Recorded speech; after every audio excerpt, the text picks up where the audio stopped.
Pemirsa, kita masuk ke penghujung segmen, saya langsung ke Pak Revi. Pak Revi, temuan Anda seperti apa nih? Kalau melihat tadi ada beragam permasalahan yang kita bahas, harga kalau kita lihat di Indonesia produk lokalnya itu tinggi cost-nya sehingga mungkin tidak bisa bersaing dengan barang-barang dumping dari luar negeri. Respon Anda? Saya 3 hal konkret aja. Pertama adalah perlu integrasi hulu hilir.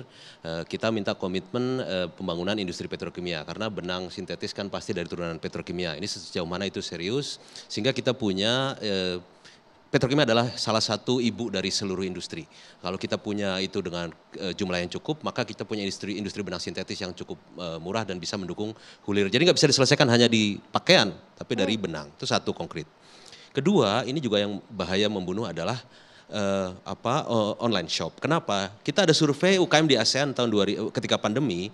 UKM di ASEAN itu awalnya terbantu dengan barang murah karena mereka punya barang dagangan awalnya. Tapi lama-lama importirnya ikut dagang. Bahkan orang asingnya punya gudang di sini, dagang langsung ke konsumen, ke rumah tangga. Jadi dulu UKM masih dapat segmen di tengah trading, sekarang nggak dapat sama sekali, makanya sepi juga. Itu yang perlu monopoli pasar artinya. Iya, dari hulu sampai hilir mereka pegang. Dulu kita dapat di tengahnya di tradingnya, makanya aparat perlu lebih sering meriksa gudang-gudang gitu ya. Terakhir yang konkret juga adalah mumpung Trump sedang berulah, mumpung WTO sedang kolaps gitu ya. Kenapa nggak kita berani aja kenakan bea masuk anti dumping sama bea masuk tambahan gitu. Nanti paling diprotes. Diprotes ya buying time, kita beradu di sidang-sidang WTO. Kita bilang memang ada influx yang kita curiga dumping atau influx yang mendadak masuk. Itu kita lumayan bisa melindungi dalam negeri mumpung kita punya 2 tahun atau 2 tahun setengah lagi sampai nanti WTO bangkit lagi pasca Trump. Oke, berarti harus memanfaatkan kondisi ya, situasi saat ini. Tapi saya ke Mas Torik. Mas Torik, tadi sudah ada beberapa jawaban dari Pak Temi. Apakah ini solutif menurut Anda?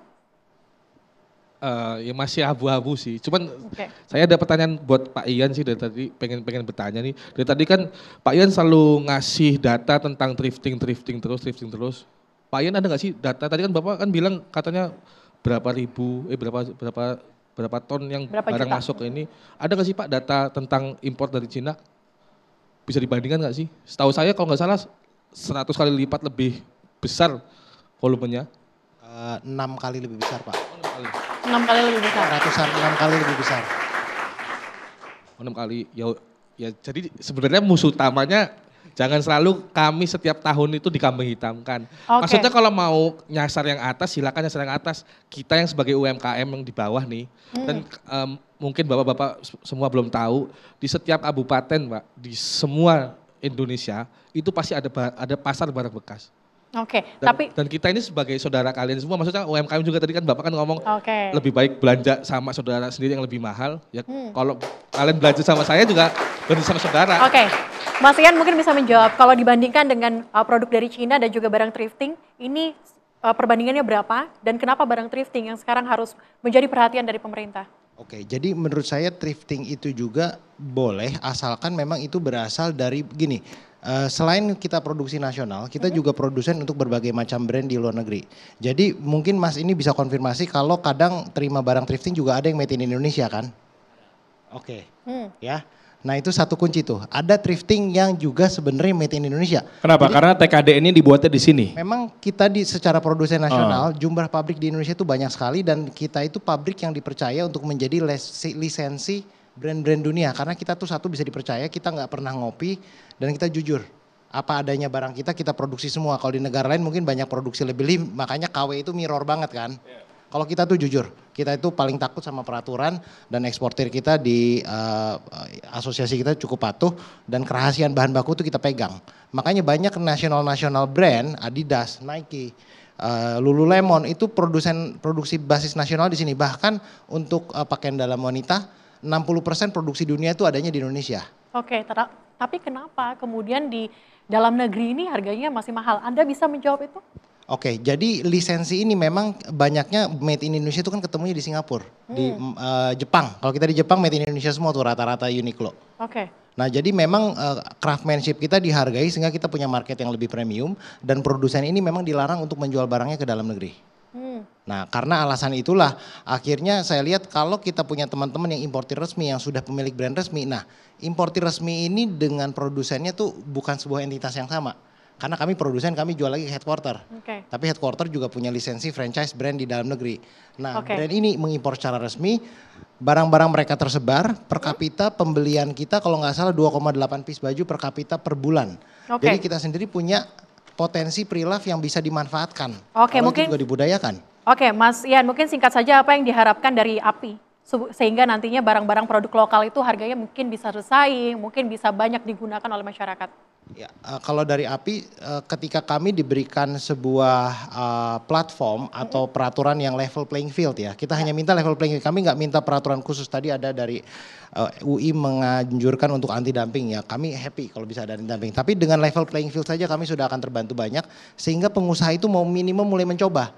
Belum pemilik brand mencoba lihat, males deh, mending beli paket thrifting aja yang cuman sebal keluar modal segini. Mereka nggak mencoba membuat brand, mereka nggak coba bikin, saya mau tiru deh itu Zara pakai merek saya sendiri.